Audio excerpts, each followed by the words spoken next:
California here in Cayucos, quaint little town nestled firmly on the central coast. You may tell it's a little windy out today, but no matter.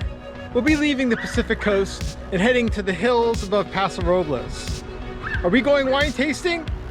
No, we will be tasting dirt. Let's roll.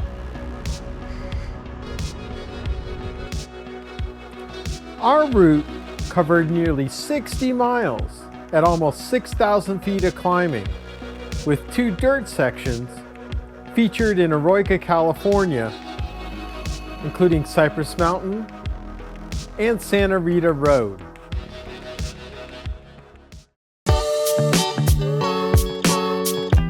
With Morro Rock dominating this portion of the Central Coast, Cayucos quietly sits 6 miles up the coast, founded by Captain James Cass in 1867, which still reads as a historical beach town. We headed down the main strip of Ocean Avenue, where we flipped to the other side of Highway 1, using a crossing over Old Creek, passing through the town cemetery in use since 1883. It's just a short distance ahead until you turn onto Old Creek Road, where your climbing begins with a 3-mile effort with a lot of fast-passing traffic, thanks to a re-engineered portion of the road as a byproduct of the Whale Rock Reservoir looming to your left that was completed in 1961. You see many signs of early ranch life along the way. But as you peek over this body of water, you take a high-speed 3/4 mile dip where you connect back with the original alignment of Old Creek at the intersection of Santa Rita Road, which you'll take in later.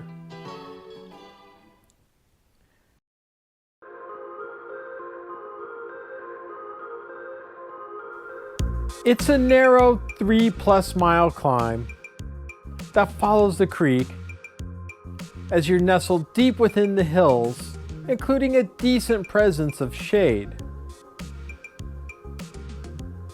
Unfortunately, the last couple miles of this ascent clips in around 9%, capping one of the most sustaining efforts of the day.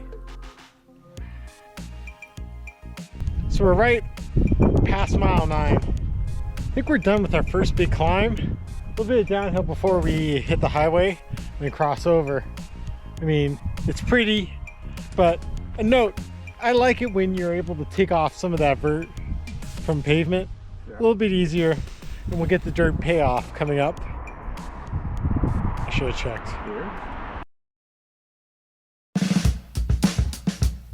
The next couple of miles makes cycling feel like a pastime, as the landscape reminds me of spaces above the Bay Area. And if you're not in love with pastures like these, maybe a stationary bike is more for you. Highway 46 comes up on you, with good sight lines to cross, where you pick up where you left off in terms of great scenery.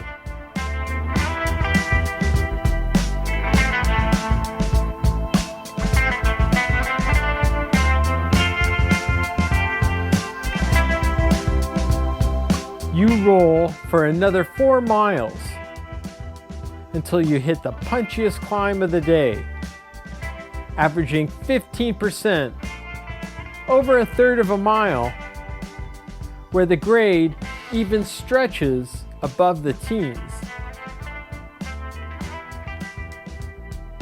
Remember to take caution on the downhill. Not just as a reminder that other vehicles could be out there, but the turnoff to Cypress Mountain Road comes up on you fast. It's a 2-kilometer climb, averaging above 8% to the top. But you won't recollect these numbers as much as you'll be making memories of all this hero dirt.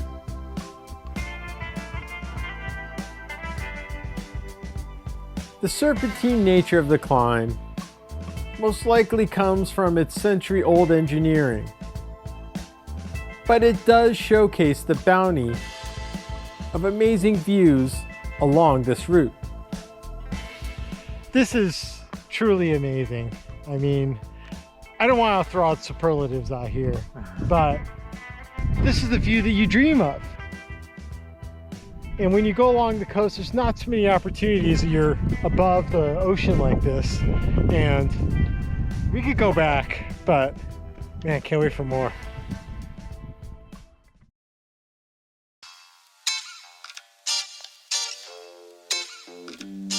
Your reward going over the ridge is another 5 miles of dirt descension that looks possible by almost any size tire. It's an equally beautiful but different landscape from the start, as the slanted hills bring in more shades of brown.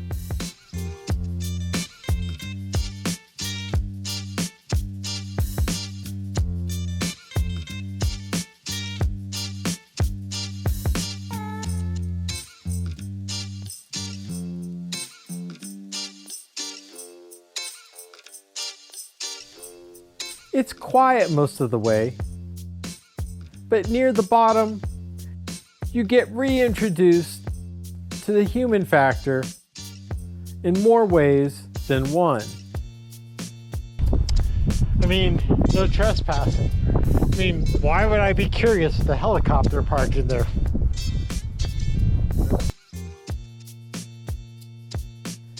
The pavement returns, turning right onto Cloud Mine Road as the climbing resumes again.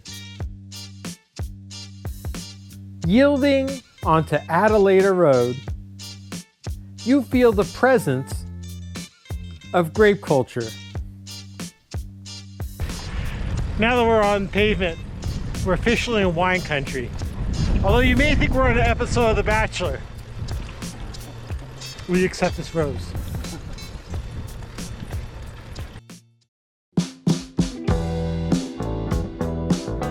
We soon hooked over onto Vineyard Drive, where we would trend downward for the next dozen miles.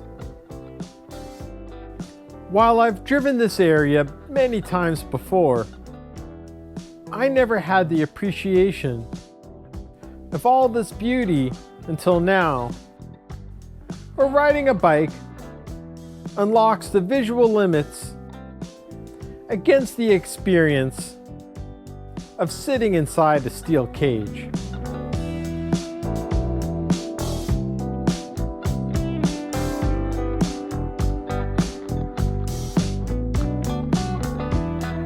We cross Highway 46 again, where the presence of winery continues as the road flattens out more, where we decided to make a stop at another historic locale for a little refueling. So we're in the 19th century town of Templeton, where the train from up north actually stopped here, and then you had to stagecoach it into San Luis Obispo. Luckily, 3 years later, they blasted through.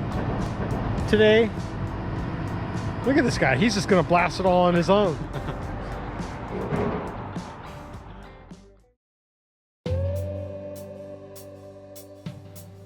We backtracked on Vineyard, turning onto Santa Rita Road, which winds at the start but simmers down into a single lane soon enough. The roadway lightly trends up for almost 7 miles as you start out past homes not centered on growing grapes for a change. At mile 44, you return to gravel. The road follows Santa Rita Creek. After 3 miles of dirt, you hit your last significant gravel climb of the day, covering just 2 kilometers, around 6%.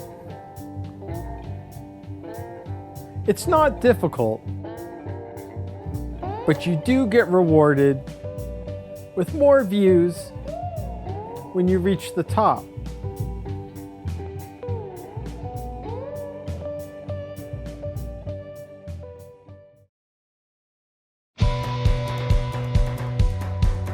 While it's all downhill, back to Old Creek Road, the first 2 miles are the most adrenaline leaning, where you should still dial it back in case of cars or people you've competed against in cyclocross.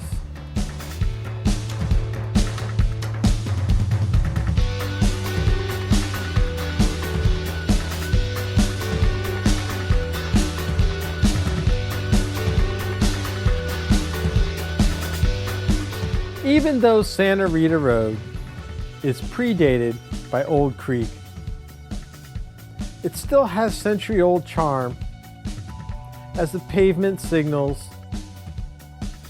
you're near its end. Returning on Old Creek Road, you now climb this 3/4 mile section before getting to enjoy the last 5 miles back with a new perspective over Whale Rock Reservoir with this water on water view. Rolling back into town, it was hard to believe we got back an hour earlier than expected because of the vertical heavy first half, and we didn't feel worse for wear because of it. So, I can't reiterate what a fantastic ride today was. Other than this wind right here, everything else was perfect. And besides everything being fabulous, it was quite a contrast too. And just, I don't know if I'm gonna top it this year. We'll see. Anyways, please subscribe and also consider supporting us on Patreon so we can travel around and bring you more travel guides like this from the State of Dirt.